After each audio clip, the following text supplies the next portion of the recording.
Hello friends, welcome back to the new video guys in my YouTube channel. Today friends we are going to talk about how can we turn off adaptive brightness in our lava phone. Guys, you want to turn off your adaptive brightness mode settings, so how can you off it in your lava phone? In this video friends I am going to show you guys. So before starting video friends, first of all go and subscribe the channel, click the bell icon, like my video. So then we will turn on our phone setting to turn off adaptive brightness setting. Friends, you can see this type of setting in your lava phone. Guys, click on your phone display setting. Friends, tap here. Friends, you can see your adaptive brightness setting is on. When you want to turn off, so when you can off from here, the right side icon. Guys, your adaptive brightness will off in your lava phone. So you cannot use guys your adaptive brightness mode setting. If you want to use guys, you will have to on again.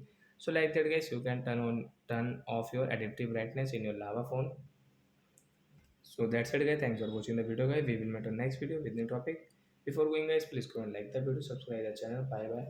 Friends, thanks for watching the video guys.